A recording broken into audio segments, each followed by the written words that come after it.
अब तीसरा चरण का चुनाव 7 तारीख को होगा। तीसरा चरण का चुनाव 7 तारीख को होगा।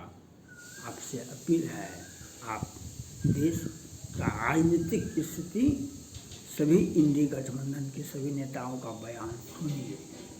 आप हम देशवासियों से अपील करना चाहते हैं, सभी नेताओं के बयान को सुनिए। एक नेताजी एक राज्य के प्रमुख कहते हैं, एक राज्य के पार्टी के प्रमुख कहते हैं मोदी को जेल भेजेंगे। एक राज्य के प्रमुख कहते हैं, इंडी गठबंधन के मजबूत स्तंभ हैं, एक राज्य के कहते हैं मोदी को जेल भेजेंगे। एक राज्य के कहते हैं हिंदू सनातन धर्म कोरोना डिजीज है, भारत एक संप्रभु राष्ट्र नहीं है। एक राज्य के कहते हैं हम रामायण को जला के राख कर देंगे। एक राज्य तो हिंदुओं को, हिंदू लड़कियों को, आदिवासी लड़कियों को बांग्लादेशियों के हवाले कर देते हैं। वही आप किसी राजा महाराजा को, किसी को आप खुश कर देंगे, किसी का जवानी, लड़कियों का जवानी दे देंगे, वह हमको वोट देगा, वह वोट देगा ना। और ये सभी वो लोग सनातन हिंदू हैं, ये सभी लोग जो ऐसा ममता बनर्जी ब्राह्मण जाति से आते हैं और किस प्रकार से 5 वर्षों से उनको तो देखा, पहले से नहीं देखा होगा, लेकिन ये 4 वर्षों से लोकसभा चुनाव के बाद, विधानसभा के चुनाव के पहले, विधानसभा चुनाव के बाद ममता बनर्जी ने दिखाया। आज आदिवासियों के साथ, आदिवासी लड़कियों के साथ क्या नहीं किया, क्या नहीं करवाया। और ये बांग्लादेशियों के को हवाले करते हैं, ये बिहार के भी कहते हैं, जो सभी जगह तो भारत में सनातन धर्मावलंबी बैठे हैं, राष्ट्रपति से लेकर के चपरासी तक, प्रधानमंत्री से लेकर के चौकीदार तक, सभी के सभी तो सनातनी हैं। तो कहाँ पर सनातनी धर्म? तो माय समीकरण क्यों बनाया? माय समीकरण क्यों बनाए? काहे जातिगत जनगणना के लिए बेचैनी दिखाए? काहे नीतीश कुमार जी के साथ प्रधानमंत्री को ज्ञापन दिए, सुप्रीम कोर्ट गए, पटना हाई कोर्ट गए, जातिगत जनगणना के लिए क्यों बेचैनी दिखाए? क्योंकि हम माय समीकरण तो लागू है, ये है, और सभी को छोटा कर देंगे। हम तो 20% वो और 22% हम, 42 हो गया, और सब लोगों को हम छोटा छोटा 1% राजपूत, आधा % भूमिया, 5% कुशवाहा, 3% वो 3%, वो 3%, वो 1000 जातियाँ हैं, 1% हुआ, 2% हम 43% हो गए। सत्ता तो हमारा अस्थायी हो गया, और कोई इधर उधर करेगा तो रात के अंधेरे में हम भूमियारों को, राजपूतों की बस्ती बस्ती को जला कर, क्योंकि खाली प्लॉट हमारा है, खाली प्लॉट हमारा है। शाहीन बाग, ये जो रोहिंग्या मुसलमान हैं, ये रोहिंग्या मुसलमान हिंदू में भी है, खाली प्लॉट हमारा है, खाली प्लॉट 100 में 90 हमारा है, 100 में 90 हमारा है। ये कहने वाले कौन थे? ये कहने वाले कौन थे? सत्ता बैठा मिला, सत्ता में आपने संविधान आदेश देता है कि आप जनता के लिए लोक कल्याणकारी योजनाओं को लॉन्च कीजिए। सत्ता संविधान आदेश देता है लोक कल्याणकारी योजनाओं के लिए वो बनाइए और उसको लॉन्च की, जनता की सेवा का कीजिए, नीति बना करके उनको लागू, उनको सेवा दीजिए। लेकिन यहाँ पर क्या हुआ? हम जातिगत गणना के लिए बेचैनी है। बिहार से जातिगत गणना शुरू हुआ, नीतीश और लालू तेजस्वी जी के सहयोग से हाई कोर्ट गए, प्रधानमंत्री को पहले ज्ञापन दिए, पर सुप्रीम कोर्ट गए, फिर हाई कोर्ट गए, फिर सुप्रीम कोर्ट गए, कहा कि जाइए जातिगत जनगणना और जातिगत जनगणना करवा करके क्या हुआ? 1% राजपूत, 3% कुशवाहा, 20% यादव, 40% मुसलमान, ये दिखा दिया जातिगत जनगणना, जो 60% वो लोग हैं, ये माय समीकरण वाले, इंडी गठबंधन वाले, और ये 1% हम लोग हैं, हिंदू हैं। तो इनको सत्ता तो हो गया, इनको सत्ता तो मिल गया, मोदी, हम उसी वक्त कहे थे, राहुल गांधी जी ने कहा पूरा देश में लागू होना चाहिए जातिगत जनगणना, पूरे देश के विकास के लिए जातिगत जनगणना बहुत आवश्यक है। नीतीश कुमार जी जातिगत जनगणना के लिए बहुत आवश्यक है, तेजस्वी यादव जी जातिगत जनगणना के लिए बहुत आवश्यक है। अब तो लुट गया सकल संसार, लुट गया इनका इतिहास, लुट गया इनका राजनीतिक भविष्य, सब लुट गया। अपने जाल में अपने फंसा, अपने जाल में अपने फंसा, लुट गया इनका राजनीतिक भविष्य। जातिगत जनगणना करवाने वाले 80% हिंदू है, 20% में आप हैं। मुसलमानों को साथ लें, मुसलमान कोई मूर्ख नहीं है। अभी यूपीएससी का रिजल्ट निकला, 50 सीटें मुसलमान ने लिया। वो पढ़ा लिखा ये नहीं, बिहार में जाति दे करके सबको टिकट शिक्षा नियुक्ति पत्र आप थमा दिए। यूपीएससी में कम्पीट करके आपसे ज़्यादा बुद्धिजीवी हैं, आपसे ज़्यादा बुद्धिजीवी हैं, आपसे ज़्यादा विकसित हैं, आपसे ज़्यादा विकसित हैं, और उनको आपने दिखा दिया। जो हम अब जातिगत जनगणना करवाइए, अब आपका उस जातिगत में तो 7% यादव, 20-15% मुसलमान, आपको क्या वो टिकट मिलेगा, क्या वो MP होगा।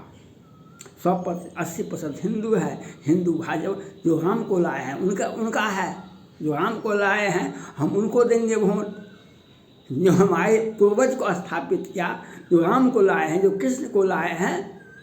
योगी जी ने कहा ना, काशी अयोध्या हो गया, काशी हो गया, मथुरा क्यों बाकी रहेगा, उसकी बारी है, ऐसी बारी है। कहा है ना, अखिलेश यादव जी बोले कभी मथुरा पर, तो नहीं बोलेंगे ना, क्योंकि वहाँ वोट बैंक खिसक जाएगा। तो सनातन धर्म को कृष्ण का विरोध किसने किया, कृष्ण का विरोध किसने किया, उसके मामा कंस ने, उसके भतीजा शिशुपाल ने। सनातन धर्म का विरोध कोई मुसलमान ने नहीं किया, रामायण का विरोध किसी मुसलमान ने नहीं किया। ये इंडी गठबंधन के नेता जो मोदी को जेल भिजवाते हैं, और जो रामायण को जलाते हैं, और जो ये ममता बनर्जी आदिवासी लड़कियों को बांग्लादेशियों के हवाले करते हैं। कांग्रेस पार्टी नेहा गिरी के बारे में कुछ नहीं बोलती है। हिंदू मंदिरों पर टैक्स लगेगा, और हिंदू लड़कियों को निकिता तोमर हो, अंकिता सिंह हो, नेहा गिरी हो, और सैकड़ों हजारों हिंदू लड़कियों को शाहीन बाग हवाले, पूरा देश में PFI के हवाले कर देता है। लेकिन राहुल गांधी जी का मुंह से आवाज़ नहीं निकलता है, मुंह से आवाज़ नहीं निकलता है। राहुल गांधी जी, आप ब्रिटेन में पढ़े हैं, तो वहाँ पर शेक्सपियर का, मिल्टन का साहित्य पढ़े हैं। आप वहाँ पर विदेश में पढ़े हैं, आप शेक्सपियर का, मिल्टन का साहित्य पढ़े हैं। भारत का इतिहास तो नहीं पढ़े, भारत का तुलसीदास जी का, कबीरदास का, सूरदास का, तुलसीदास का तो साहित्य नहीं पढ़े हैं। तो भारत के बारे में आप कैसे बोलेंगे। आप जिस देश में पढ़े उस देश का साहित्य पढ़े हैं। भारत का साहित्य है तुलसीदास जी का, कबीरदास जी का, सूरदास जी का, रसखान का, जायसी का। भारत का इतिहास है, साहित्य है। तो आप तो साहित्य पढ़ा नहीं, आप तो साहित्य पढ़ा नहीं, आप साहित्य पढ़ा शेक्सपियर का, मिल्टन का।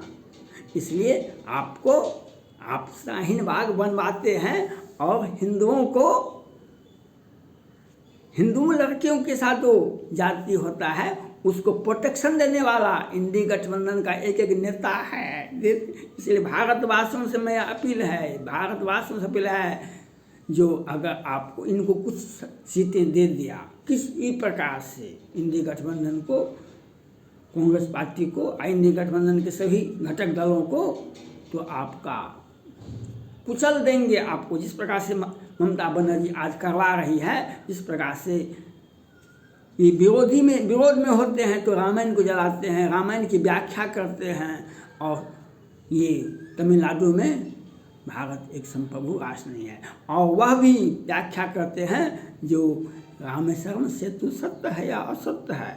रामेश्वरम सेतु सत्य है असत्य, वो भी तो हिंदुए का हैं, वे भी हिंदुए हैं। रामेश्वरम सेतु सत्य है। इसलिए सनातन धर्म को अपमान करने वाले को इस प्रकार से सबक सिखाइए आप भारतवासी, जो 7वें चरण में मोदी को स्पष्ट बहुमत मिल जाए, स्पष्ट बहुमत मिल जाए, और तीसरे चरण में स्पष्ट बहुमत मिल जाए, और 7वां चरण तक 400 के पार मोदी को हो जाए। इंडी गठबंधन का अगर बहुमत मिलता है, ममता बनर्जी प्रधानमंत्री बनेंगे। सोनिया गांधी जी ने राहुल गांधी को सत्ता से अलग रहने, पहले परिवार बसाओ, परिवार बढ़ाओ, उसके बाद तुम्हें सत्ता देंगे। ममता बनर्जी को तो आप देख रहे हैं, हम हिंदुओं को मार करके गाछ में टांग देंगे, हिंदू आदिवासी लड़कियों को बांग्लादेशियों के हवाले करेंगे, हम PFI को दिल्ली में स्थापित करेंगे, हम शाहीन बाग बनाएंगे। केजरीवाल जी बिहार में रामायण की व्याख्या करेंगे, उत्तर प्रदेश में हम रामायण जलाएंगे, हम उसको समाजवादी का महासचिव बनाएंगे। हम इसलिए हिंदुओं जागो, आपके पास में कोई विकल्प नहीं है, हिंदुओं के पास में कोई विकल्प नहीं है, क्योंकि मोदी को 4 धाम की यात्रा पर भेज देंगे और योगी को मठ में भेज देंगे। ये कहने वाले कौन हैं? ये इंडी गठबंधन के नेता हैं। ये इन 2 घंटा में हिंदुओं को नदी में डुबो देंगे। और दिल्ली और उत्तर प्रदेश में हुमायूं में देखे ना, 2 बच्चे, हिंदू बच्चे को कैसे कैसे घर में डुबो कर दे। तो ये जो इंडी गठबंधन का जो नेता है, ये उनके सहयोग से सरतन से जुदा करने वाले के संरक्षण लेते हैं, और उनके इशारे पर दोनों आदमी का काम होता है। कृष्ण का विरोध करने वाला कंस और शिशुपाल था, कृष्ण का विरोध करने वाला वह भी तो उनका सगे संबंधी ही था। इसलिए आप जागिए और तीसरा चरण में मोदी जी को साथ दीजिए, और इंडी गठबंधन को किसी भी परिस्थिति में उसे संसद का मुंह देखने के लिए मत दीजिए, क्योंकि ये 4 सांसद होता है तो 100 में 90 हमारा है, 10 का शासन नहीं चलेगा। ये दिल्ली की विधानसभा में सबसे छोटा विधानसभा दिल्ली है भारत में, उसमें भी जब सत्ता मिलता है तो कहता है कि शाहीन बाग बना देंगे, सरतन से जुदा करने वाले का झंडा फहराता है दिल्ली में, और पूरे भारत को तहस नहस कर देगा ये ममता बनर्जी के नेतृत्व में। इसलिए हिंदुओं को मौका है, मोदी को 400 के पार, मोदी को जिसको ने जेल भेजने का प्रयास किया है, मोदी खुद उसको व्यवस्था कर देंगे, उसको केजरीवाल के पास भेज देंगे। यह आपको देख लेना है। इसलिए हमको मोदी पर भरोसा है, योगी पर भरोसा है, भाजपा को वोट दे। थैंक्स।